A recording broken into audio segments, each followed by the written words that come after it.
তোমার ইমেজটাই নষ্ট করে দেব। বলিউডের এক বিশিষ্ট পরিচালক ঠিক এমনটাই বলেছিলেন রায় সুন্দরী ঐশ্বরিয়া রায় বচ্চনকে।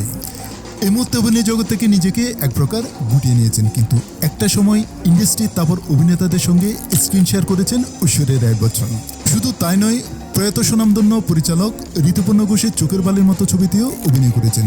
হিন্দি সিনে দুনিয়ার গণ্ডি পেরিয়ে দুঃখিনীয় ঐশ্বর্যের জয় জয়কার। তার মতো একজন প্রতিষ্ঠিত অভিনেত্রীর ভাবমূর্তি নষ্টের হুঁশিয়ারি। বলিউডের কোন পরিচালক রায়সুন্দরীর সঙ্গে এমন আচরণ করেছিলেন? ঘটনাটা আজ থেকে 27 বছর আগে, প্রায় 3 দশকের কাছাকাছি। 1999 সালে মুক্তি পেয়েছিল ঐশ্বর্য অভিনীত ব্লকবাস্টার মুভি তাল। সে সময় রায়সুন্দরীর কেরিয়ার গ্যাপ উদ্যমীকে বললে অত্যুক্তি হবে না। পদ্মার ঐশ্বর্যের গ্ল্যামারে ভূত সিনেপ্রেমীরা, নীল চোখের জাদু আর সৌন্দর্যের ছটায় সিনেপদ্মায় ঐশ্বর্য ম্যাজিক সুপারহিট। ঠিক সে সময় ইন্ডাস্ট্রির একজন নামকরা পরিচালক প্রকাশ্যে ঐশ্বরিয়াকে জানান তার ভাবমূর্তি পুরোপুরি নষ্ট করে দেবেন।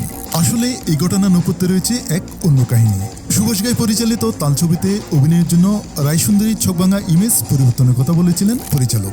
গ্ল্যামারাস নায়িকার চরিত্রেই দর্শকের নজরে জনপ্রিয়তা অর্জন করেছিলেন ঐশ্বর্যা রায় বচ্চন, কিন্তু মানুষের চরিত্রের জন্য একেবারে সাদামাটা একটা মেয়ে প্রয়োজন। ছবির প্রথম ভাগে নায়িকা প্রায় মেকআপ ছাড়াই থাকবেন। তাহলে 27 বছর পূর্তিতে সিনেমার কাস্টিং নিয়ে অজানা গল্প শেয়ার করেছেন পরিচালক। তিনি জানান, সিনেমার প্রস্তাব নিয়ে যাওয়ার সময় বলেছিলেন গ্ল্যামার নির্ভর ইমেজকে সম্পূর্ণ বদলে দিতে হবে, কারণ তখন রায়সুন্দরী গ্ল্যামার দুনিয়ার পরিচিত মুখ, কিন্তু মানুষের জন্য সুভাষ খুঁজছিলেন সম্পূর্ণ এক ভিন্ন নারী। ছোট শহরের এক তরুণী, যার মধ্যে থাকবে প্রতিভা, সরলতা ও আবেগ। পরিস্থিতি চাপে জীবনের গল্প বদলে যাবে।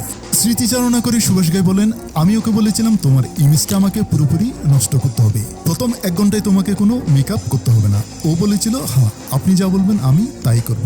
আসলে একজন পরিচালক হিসেবে চরিত্রের কথা মাথায় রেখে এমন কিছু সিদ্ধান্ত নিতে হয়। সম্প্রতি সুভাষ ঘাই জানিয়েছেন তাল 2 ছবির কাজ প্রায় শেষ।